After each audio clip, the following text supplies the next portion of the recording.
Shalom, I'm Jerry, and today I'll be reading from Exodus chapter 7 through 9 in the Tree of Life version.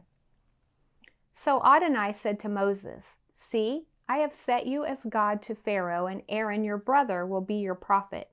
You are to speak all that I command you, and Aaron your brother is to speak to Pharaoh, so that he will let Bnei Israel go out of his land. Yet I will harden Pharaoh's heart and multiply my signs and wonders in the land of Egypt. But Pharaoh will not listen to you. So I will lay my hand upon Egypt and bring forth my armies, my people Bnei Israel, out of the land of Egypt by great judgments. The Egyptians will know that I am Adonai when I stretch out my hand against Egypt and bring out Bnei Israel from among them." So Moses and Aaron did as Adonai commanded them. Moses was 80 years old and Aaron 83 years old when they spoke to Pharaoh. Adonai told Moses and Aaron, "When Pharaoh speaks to you, saying, 'Prove yourselves with a miracle,' then you are to say to Aaron, 'Take your staff and cast it down before Pharaoh, so that it may become a serpent.'" So Moses and Aaron went into Pharaoh and did as Adonai had commanded.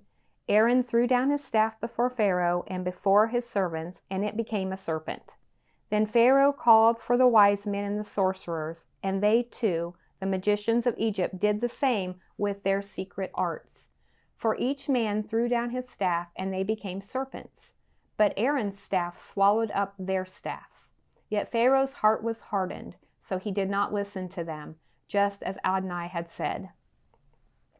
Then Adonai said to Moses, "Pharaoh's heart is stubborn. He refuses to let the people go. Go to Pharaoh in the morning as he is coming out to the water, and stand ready to meet him by the bank of the Nile. Take the staff that was transformed into a serpent in your hand. You are to say to him, 'Adonai, God of the Hebrews, has sent me to you, saying, Let my people go, so they may serve me in the wilderness.' And behold, you have not listened. This is what Adonai says. By this you will know that I am Adonai. Behold, I will strike the waters that are in the river with the staff that is in my hand, and they will be turned to blood. The fish that are in the river will die. The river will become foul, and the Egyptians will hate to drink water from the Nile." Adonai said to Moses, "Say to Aaron, 'Take your staff and stretch out your hand over the waters of Egypt, over their rivers, over their streams, over their pools, and over all their ponds, so that they become blood. There will be blood throughout all the land of Egypt, even in wooden and stone containers." So Moses and Aaron did as Adonai commanded. He lifted up the staff and struck the waters that were in the river in the sight of Pharaoh and his servants, and all the waters of the Nile turned to blood. When the fish that were in the river died, the river became so foul that the Egyptians could not drink water from the river. The blood was throughout all the land of Egypt. But the magicians of Egypt did the same with their secret arts. So Pharaoh's heart was hardened, and he did not listen to them, just as Adonai had said. Pharaoh turned and went into his house and did not even take it to heart. So all the Egyptians dug around the river for water to drink, because they could not drink of the water from the Nile. 7 days were fulfilled after Adonai had struck the Nile. Then Adonai said to Moses, "Go to Pharaoh and say to him, 'This is what Adonai says. Let my people go so that they may serve me. If you refuse to let them go, see, I will strike all your territory with frogs. The river will swarm with frogs. They will go up and enter your house, into your bedroom, upon your bed, into the houses of your servants, upon your people, into your ovens, and in your kneading bowls. The frogs will climb up on you, your people, and all your servants."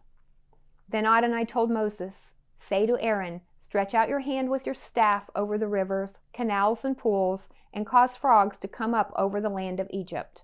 So Aaron stretched out his hand over the waters of Egypt, and the frogs came up and covered the land.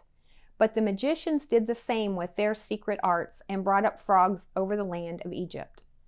Then Pharaoh called for Moses and Aaron and said, "Pray to Adonai that he would take the frogs away from me and from my people.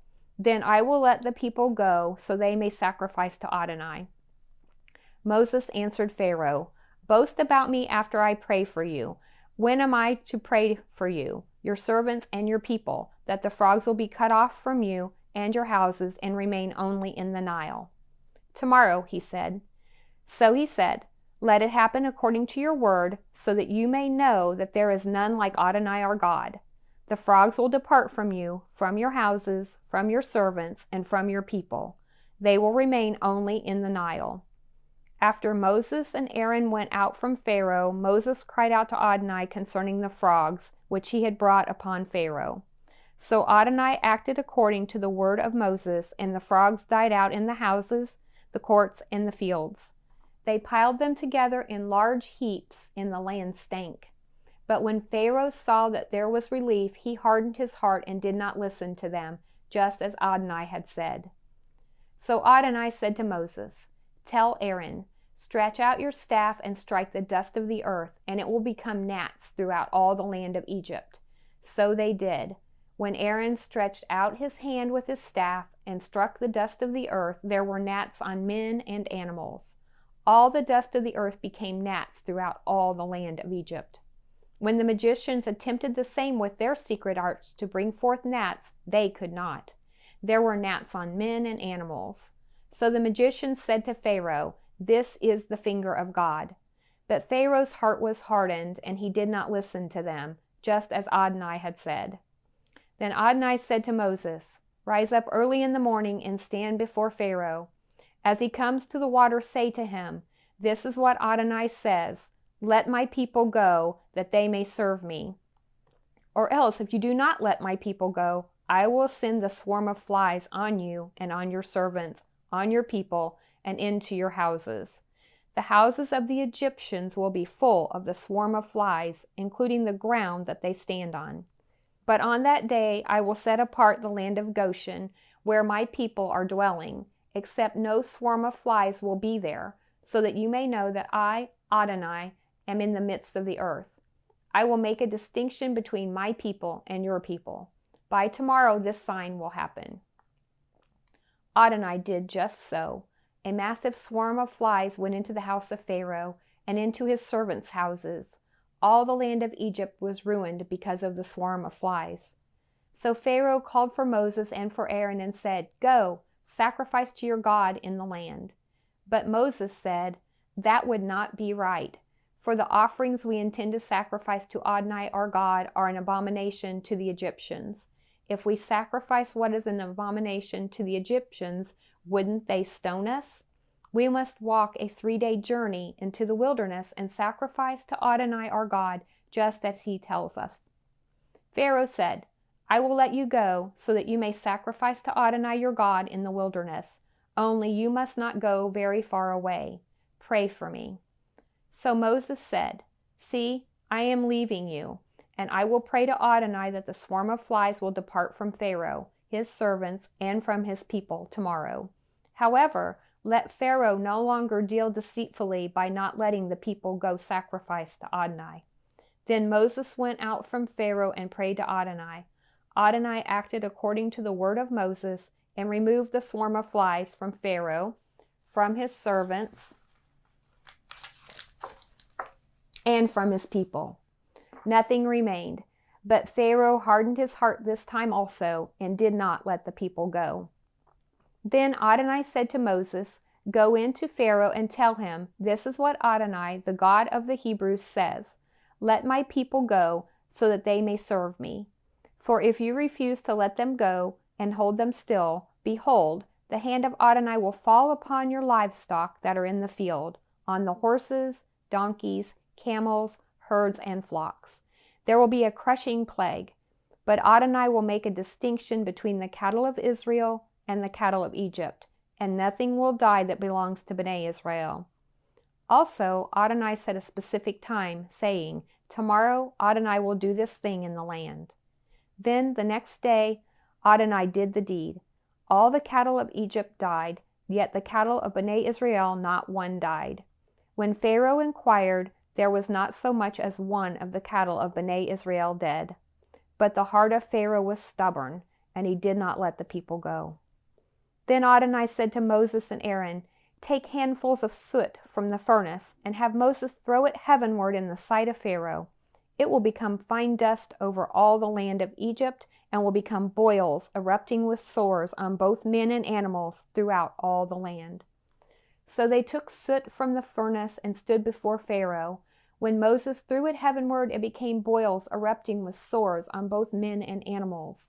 Moreover, the magicians could not stand before Moses because of the boils, because they were on the magicians as on all the Egyptians. But Adonai hardened the heart of Pharaoh, so he did not listen to them, just as Adonai had said to Moses.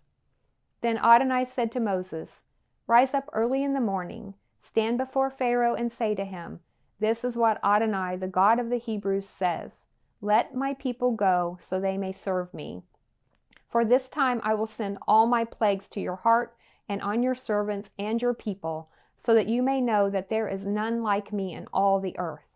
Surely by now I could have stretched out my hand and struck you and your people with a plague that would have wiped you off the earth. However, I have let you stand for this reason, to show you my power, and that my name might be proclaimed throughout all the earth. Yet still you exalt yourself over my people by not letting them go. Behold, tomorrow at about this time I will cause it to rain a very severe hailstorm, the likes of which has not occurred in Egypt since the day it was founded until now. Send word, shelter your cattle and all that you have in the field, for every person and animal found in the field and not brought home, when the hail comes down on them, they will die." Whoever feared the word of Adonai among the servants of Pharaoh had his own servants and cattle flee into the houses, but whoever disregarded the word of Adonai left his servants and cattle in the field. Then Adonai said to Moses, "Stretch out your hand toward heaven, and let there be hail in all the land of Egypt, on people, animals, and every plant of the field throughout all the land." So Moses stretched out his staff toward heaven, and Adonai sent thunder and hail. Fire came down on the earth, as Adonai rained hail on the land of Egypt. The hail fell very severely, with fire flashing up amidst the hail, the likes of which had not occurred in all the land of Egypt since it became a nation. The hail struck down everything that was in the fields, both men and animals, all throughout the land of Egypt. It also struck every plant of the field and broke down every tree. Only in the land of Goshen, where Bnei Israel were, was there no hail. So Pharaoh sent, called for Moses and Aaron, and said to them, "I have sinned this time. Adonai is righteous, while I and my people are wicked. Pray to Adonai. There has been enough of God's thunders and hail. I will let you go. You don't have to stay any longer." Moses said to him, "As soon as I am gone out of the city, I will stretch out my hands to Adonai.